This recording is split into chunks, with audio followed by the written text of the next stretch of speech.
महाराष्ट्र काय कर्नाटक काय सर्वांनी सबस्क्राईब करा खिलार महाराष्ट्राची शान आणि क्लिक करा बेल आयकॉनवर. एन्जॉय. नमस्कार मंडळी, सध्या आपण खिलार महाराष्ट्राची शान चॅनलच्या माध्यमातून एका अशा शेतकऱ्याच्या दावणीला आलेलं. बऱ्याचशा मोठ्या प्रमाणात जातीवंत गायी असतील, त्याच्यामध्ये कपिला खोंड असेल, कालवड असेल आणि सर्वात महत्त्वाचं म्हणजे महाराष्ट्रामध्ये पंचगव्यमध्ये काम करणारे खूप कमी शेतकरी आहेत. तर त्यामधलं एक नाव आपल्यासोबत सध्या शेतकरी, आपण त्यांच्याकडची सगळी माहिती त्यांच्याकडून घेणार आहोत. दादा, आम्हाला तुमचं संपूर्ण नाव गाव हे कुठं आहे तुमचा गोशाळा ती माहिती द्या. नमस्कार शेतकरी मित्रो, माझं नाव सचिन विठ्ठल गोरे, मुक्काम पोस्ट गोवे, तालुका जिल्हा सातारा. सातारच्या जवळच 15 किलोमीटर माझं गाव आहे. तर मी गेली 12 वर्ष ऑर्गॅनिकमध्ये काम करतोय. विदाऊट केमिकल शेतीला न केमिकल टाकता शेती करतोय. फक्त गाईच्या गोमूत्रावर शेती आहे. जीवामृत, गोकृपा अमृत, डिकम्पोजर हे वापरूनच सगळी शेती करतोय. दादा, आता एक गोष्ट सांगा, सध्या आपल्याकडे किती देशी गोवंश आहे, काय काय याच्यामध्ये? आता खिल्लारमध्ये माझ्याकडे सगळ्यात जास्त दूध देणारी 6 लिटर दूध देणारी खिल्लार एक आहे. ओके. तिची 3 पिल्लं झालेली आहेत माझ्याकडे आणि बाकीच्या असे सगळ्या मिळून 8 पिल्लं आहेत माझी. सगळी मोठे बारकी धरून सगळे 8 आहेत. आता आम्ही समोर पाहत असलेली जी गाय आहे, कालवड आहे, ती सध्या कुठल्या बैलाकडून गाभण, कितव्या वेताची आहे ती माहिती द्या. पहिल्याच आता पहिल्यांदाच भरली आहे आणि शेळकेवाडीचे अमोल बजा जो आता आहे त्या बजाकडं भरलेली ही पहिल्यांदाच, आणि आता 2 महिने झाले लागलेली आहे. आता आईचं दूध पण 6 लिटर आहे. ओके. हे पहिलंच वेत आहे? पहिलंच वेत आईचं. आता तुमच्या सातारा जिल्ह्यामध्ये जर पाहायला गेलं तर वळू लई आहेत. मग तुम्ही तो बाजा वळूच का निवडला, की काय गोष्ट, म्हणजे कसं हे केलं निवड? बाजा चांगला आहे, ब्रीडिंग साठी पण चांगला आहे, शर्यतीसाठी चांगला आहे, ब्लड लाईन चांगली आहे त्याची. पण तो म्हणलं आपल्याकडे पण असावा, त्याची वंशावळ आपल्याकडे पण यावी. आता इथून किती किलोमीटर अंतर जावं लागलं? साधारण 20 किलोमीटर अंतर आहे. आता 20 किलोमीटर साठी आपण बैलाचे किती पैसे दिले आणि टेम्पो खर्च किती आला? सगळे मिळून 3,500 रुपये गेलेत. ओके. बैल भरायचे 2,000 घेतले आणि 1,500 भाडे घेतले. आता आपला जो काही खर्च झाला, आपण गाय तिथं घेऊन गेलो, नशिबाने वळू जवळ आहे आपण असं म्हणूया, आणि बरेच वळू आहेत. तर बैलाकडे गाय घेऊन जाण्याचा फायदा काय, काय सांगता तुमच्या दृष्टिकोनातून? नॅचरल गाय वर्षातनं एकदाच मागते रेतन, आपण ते नॅचरलच केलं पाहिजे. जर सिमेंट्सवर असेल तर ते चुकीचं आहे, कारण ही आयुष्यभर देत असते. तर तुम्ही एकदाच तिला वर्षातनं एकदा तरी तिचं नॅचरल रेतन झालं पाहिजे, कारण येणारे पिल्लं सुद्धा तशीच चांगली मिळतात आपल्याला. दादा, आता आम्हाला पुढच्या तुमच्या दावणीला असलेल्या अजून काही कपिला वासर पाहतोय आम्ही, आम्हाला तिकडची काही माहिती द्या.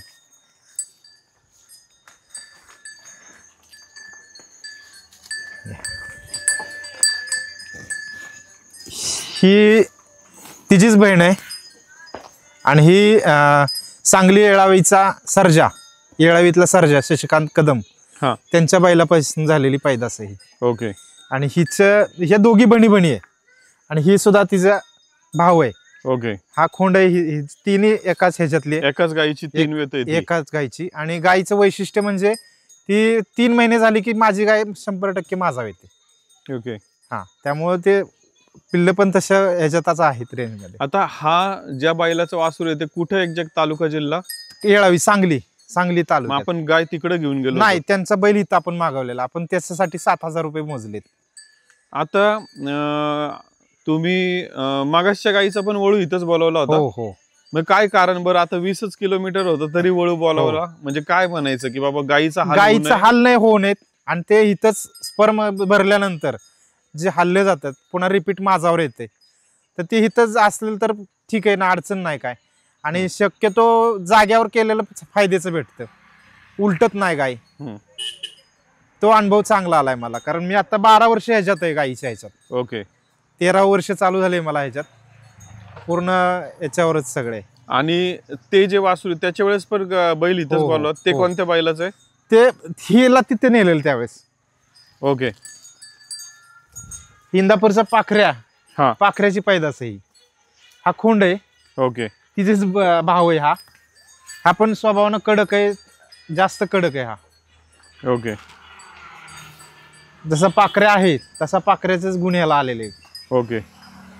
आता तुम्ही हे आम्हाला 3 वासरं दाखवली, कालवड दाखवली, ह्यांची आई दाखवा आता आम्हाला.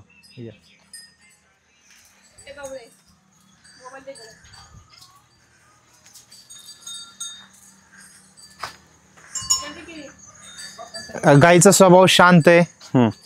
दूध कसंही कुणी बसा, मांडी घालून बसा, धार काढून देते. अजिबात पाय मारत नाही, लात मारत नाही. स्वभावाने चांगली आहे, नाही मारत ते, नाही मारत. एक आता या गाईची 3 वेतं आम्ही तुमच्याकडे पाहिली. हिची एकूण किती वेतं आपण घेतली असेल आणि गाय कधीपासून आपल्याकडे? ही माझ्याकडे 4थ्या वेताला आली माझ्याकडे. ओके, कुठून घेतली गाय आपण? ही कराडवरने घेतलेली आहे. हिला दूध किती आहे दोन्ही वेळेचं पकडलं? एका वेळेचं दूध 5.5-6 लिटर दूध दिले आहे तिने. मग आपण दिवसाचं 12 लिटर 12 लिटर दूध आहे. अरे वा, दुधाची ब्लड लाईनच चांगली याची. मग तुम्ही घेतानाच त्या कारणामुळे मिळाली हो, गाय? हो. मग आता दुधाची गाय आज बरीच लोक विचारतात की आम्हाला मिळेल का, तर नाही मिळत आहे. तर त्यावेळेस माणसं जी भेटली ती इझी भेटली. इझी म्हणजे त्यांना काय माहिती नव्हतं एवढं ह्याच्यातलं, आणि तेवढ्याच अभ्यास नव्हता लोकांचा. त्या जिथनं घेतली त्याच्याकडून शेतकरी त्याने पैसे दिलेत, हिजे पैसे विकतच घेतलेली आहे. मग आज त्यांना असं वाटतं का की गाय आपण परत आपल्याकडे तुमच्याकडे असावी? बोलतात मला की त्याचे एक तरी पिल्लू आम्हाला द्या, एखादी कालवड असू द्या. मग आता म्हणजे आता एक जर पाहायला गेलं तर खिलार क्षेत्रामध्ये एक गोष्ट माणूस आज सध्या पाहतोय की आपल्या दावणीला असलेल्या गायीने दूध हे दिलंच पाहिजे. आता ही तुम्ही दुधाळ वंशावळीची गाय आणली, त्यामुळे तुम्ही गायी तुम्हाला देतीच आहे. पण आता समजा काही कोसा खिलार मधल्या गायी आहेत किंवा काही, तर त्यांनी जास्त दूध देण्यासाठी काही खुराक किंवा काय असं करावं लागतं का? ते गायीची लाईन असती, लाईनच ती पाहिजे. कारण माझ्याकडे दुसरी पण आहे, पण त्याचं गाय चांगली आहे, देखुलपणा चांगला आहे, पण दूध कमी आहे. आता आपल्याला दूध पण पाहिजे आणि शेण पण पाहिजे, शांत स्वभाव पण पाहिजे, सगळंच पाहिजे. तर ही त्यात मोडते चांगली. शिंगाला पण पातळपणा आहे, जाड शिंगण आहे तिची. कासाची साईज बघा कशी आहे. आता मग हिचे सध्या ही गाभण आहे कुठल्या पाहिलं? आता नाही, गाभण नाही. आता हे 4 महिने झाले येऊन झालेले आहेत. म्हणजे 7वा महिना हिला, म्हणजे तो खोंड 7 महिन्याचा आहे. तर अजून भरलेली नाही मी ह्याला. मग आता आलेली 2 वेळा माझा आलेली, मीच भरली नाही, कारण म्हणलं पुढच्या ह्याला भरूया. मग आता पुढं कुठलं नियोजन आहे? साताऱ्यातलेच वळू भरायचे का कुठं बाहेर जायचं? कपिलाचाच भरायचा आहे आता हिला. कारण ही अशी जे ब्लड लाईन अशी आहे की हिला जसं भरेल तसंच ती देते. काळा भरला तर काळाच देणार. हिला एवढं चांगलं ही गुण आहे तिचं. ओके, तुम्ही पांढरा कुठलाही कसलाही भरला ना तर ती त्याच्या बापासारखीच होणार. म्हणजे गायीचा अंगभूत गुण आहे की बैलावर सगळ्या बैलावरच टाकते. ठीक आहे. तर दादा आपण अजून तुमच्या दावणीला काय येते दाखवा आम्हाला. हा एक खोंड आहे, तिरुपती बैलाकडनं भरलेला आहे, कोल्हापूरच्या. त्या बैलाची पैदास आहे ही. ओके, तिची आई आतमध्ये आहे. आईचं दूध 2-2.5 लिटर दूध आहे आईचं. आता दावणीला आम्ही कपिला जवळपास 2 ते 3 पाहिले. हे कोणाला देण्याचं नियोजन आहे का? आपण दावणीला तयार करणार आहे. माझं स्वप्न होतं की माझ्या दारात कपिला असावी. तर हे 11 वर्ष गेली मला यायला. ते झालं, सक्सेस झालं, कारण गायीनं साथ दिली मला. महत्वाचं ते सुद्धा आहे. कपिलाच माझ्या दारात असावी, पहिल्यापासून इच्छा होती की कपिला दारात असावी. तर हे झालेले मला ते मिळाले. ओके, आता अजून पुढचं काय काय आम्हाला बघूया. आतली लाईट लाव, बाहेरची.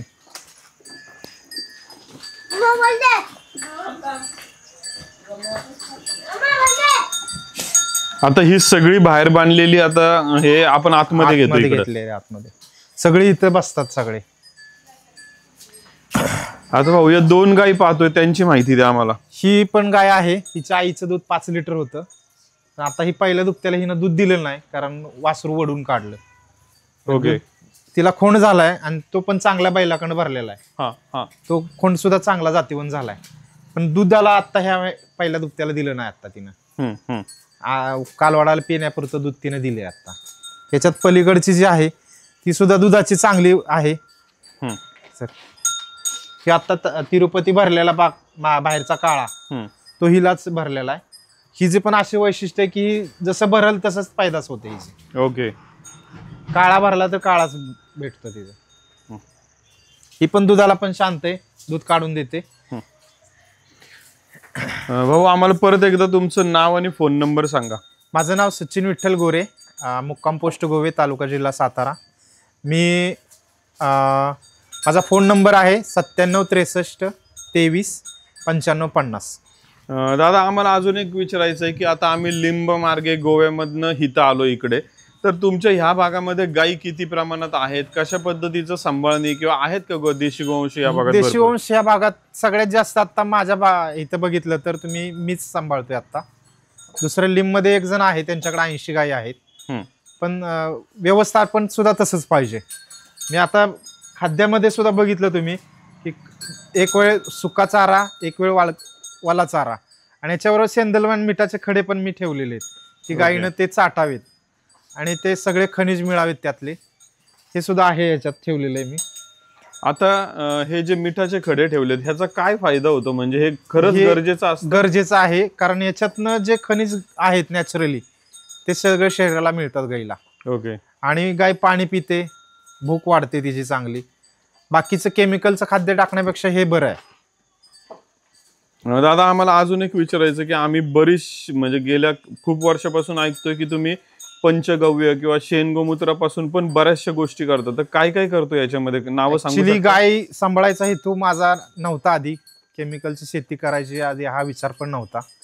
माझा एक मित्र आहे, त्या मित्रानं मला सजेस्ट केलं, कारण घरात आजारपण यायला लागल्या, सगळ्या काही गोष्टी जाणवल्या मला. त्या जाणवल्या, असं जाणवलं की बाबा आपण पुन्हा मातीत आलं पाहिजे, बॅक टू नेचर. मग तिथून पुढं अभ्यास केला की गाय एक स्वतःकडे आणावी. एका गायीवरून आज माझ्या 15 गायी झालेल्या. मी आता कमी केलं कारण एकट्याला होत नाही आता एवढं. तर तरी पण त्यातनं जे काय मिळवायचं होतं ते साध्य केलं मी. कारण गाईचं शेण गोमूत्र हे तर महत्त्वाचंच आहे, पण त्यातनंच बाय प्रॉडक्ट केले तर आपण टिकणार आहे. ओके. तर त्याचा अभ्यास मी कोर्स केला आणि त्याच्यापासून पंचगव्यात साबण, उठणं, पेस्ट, दंतमंजन, तुमचं धूपकांडी आहे, शेणापासून पंती बनवली आहे. आणि जे शेतातली पिकं जी आहेत ते ऊस माझा आहे तो कारखान्याला न देता मी बाय प्रॉडक्ट ऊस बनवलाय, गुळ बनवलाय. ओके. गुळापासून काकवी, गुळ पावडर, गुळाच्या वड्या हे करून विकल्यामुळं मला पैसे मिळायला लागले आणि मी स्थिर झालो. कारण माझी पहिली परिस्थिती खूप बेकार होती, कारण एक वेळ पैसे नसायचे माझ्याकडे, रडलेलो आहे मी. आत्महत्याचा पण प्रयत्न केलेला आहे, वाचलोय फक्त या गायीमुळेच वाचलेलो आहे. दादा मी एक थोडंसं थांबवतो इथे तुम्हाला. आता बरीचशी तुम्ही पंचगव्याबद्दल माहिती दिली, तर खरं तर आता पंचगव्य आम्ही इथे पाहू पण शकतो तुमच्याकडे. हो आहे. तर मंडळी आपण कुठेही जाऊ नका, आपण थोड्याच वेळात आता या गोशाळेमध्ये गोठ्यामध्ये असलेली सर्व आपण खिलार किंवा कपिला असतील किंवा कशा पद्धतीचं ब्रीडिंग, वळू आपल्याच गोठ्यावरती बोलवणं असेल किंवा त्या काय काय गोष्टी केल्या पाहिजे किंवा खुराकामध्ये सैंधव मीठ असेल ते का गरजेचं, ही बरीचशी माहिती पाहिली. आता या मुलाखतीच्या शेवटच्या टप्प्यामध्ये आपण पंचगव्य हे किती महत्वाचं आहे, म्हणजे आपण गेले बरेच वर्षापासून एक गोष्ट कायम सांगत आलेलो आहे की देशी गाय सांभाळताना फक्त दूध हे डोक्यात ठेवू नका, त्याच्यासोबत शेण गोमूत्र असेल, त्या गायीचा सहवास असेल, एका गायीपासून 10 गायी करणं असेल, तर या संदर्भातली अधिक माहिती आपण या मुलाखतीच्या शेवटी पाहणार आहोत. थोड्याच वेळात आपण परत एकदा भेटूया मंडळी. धन्यवाद. खिल्लार महाराष्ट्राची शान, खिल्लार